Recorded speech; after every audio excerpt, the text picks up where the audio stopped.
वसई विरार महानगर पालिका चुनाव का बिगुल बज चुका है और उम्मीदवार और हर पार्टी के नेता नामांकन भर चुके हैं। लेकिन सबसे बड़ा सवाल यह है कि हितेंद्र ठाकुर की पार्टी बहुजन विकास अघाड़ी कितने सीटों पर चुनाव लड़ रही है, मनसे कितने सीटों पर है, कांग्रेस कितने सीटों पर है और स्वराज्य अभियान और बीजेपी सिंधे गुट कितने सीटों पर चुनाव लड़ रहा है। आइए देखते हैं पूरी रिपोर्ट। वसई विरार शहर महानगर पालिका चुनाव के लिए नामांकन के आखिरी दिन भारी राजनीतिक ड्रामा देखने को मिला, जहां कुल 115 सीटों के लिए लगभग 949 उम्मीदवारों ने नामांकन पत्र दाखिल किए। नामांकन के इस अंतिम दौर में कई नए राजनीतिक समीकरण सामने आए, जिसमें मुकाबला और भी दिलचस्प बना दिया। हितेंद्र ठाकुर की बहुजन विकास अघाड़ी का एक नया गठबंधन हो गया। लास्ट एंड मौके पर बहुजन विकास अघाड़ी के नेता हितेंद्र ठाकुर ने एक बड़ी चाल चलते हुए अपने कट्टर विरोधी धनंजय गावड़े को अपनी पार्टी में शामिल कर लिया। गावड़े के संगठन स्वराज्य अभियान को 2 सीटें दी गई है। नए समीकरण के अनुसार बहुजन विकास अघाड़ी 103 सीटों पर, कांग्रेस 8 सीटों पर, मनसे 2 सीटों पर और स्वराज्य अभियान 2 सीटों पर मिलकर चुनाव लड़ेंगे, यानी गठबंधन में। वहीं भाजपा में बगावत देखने को मिल रही है।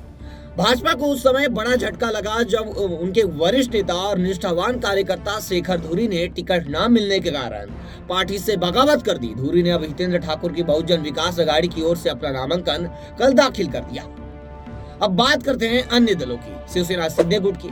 शिवसेना सिंधे गुट पार्टी ने 27 आधिकारिक उम्मीदवारों की सूची जारी कर दी है और 27 उम्मीदवारों ने नामांकन भी भर दिया है। वहीं शिवसेना यूबीटी की बात करें तो ये पार्टी 27 प्रभागों की 95 सीटों पर अकेले चुनाव लड़ रही है। वहीं राष्ट्रवादी कांग्रेस पार्टी, अजित पवार की पार्टी, जो महायुति से बाहर निकलकर इस गुट ने भी अकेले चुनाव लड़ने का फैसला किया है और 17 सीटों पर अपने उम्मीदवार उतार दिए हैं।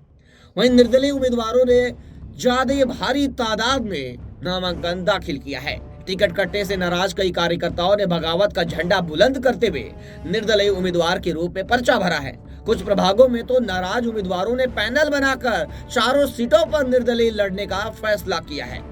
ये चुनाव वसई विरार की राजनीति में एक निर्णायक मोड़ साबित हो सकता है, जहां स्थापित दलों के साथ साथ बागियों और नए संगठन, नए गठबंधनों ने मुकाबले को बहुकोणीय बना दिया है। यानी कई तरह के मुकाबले देखने को मिलेंगे इसमें। वसई विरार का ये चुनाव शतरंज के उस खेल की तरह हो गया है, जहां अंतिम समय में प्यादों ने पाला बदल लिया और वजीर ने नए गठबंधन बना लिए, जिसे पूरी भी साथ ही बदल गई है। अब देखना ये होगा कि 16 तारीख को क्या होता है।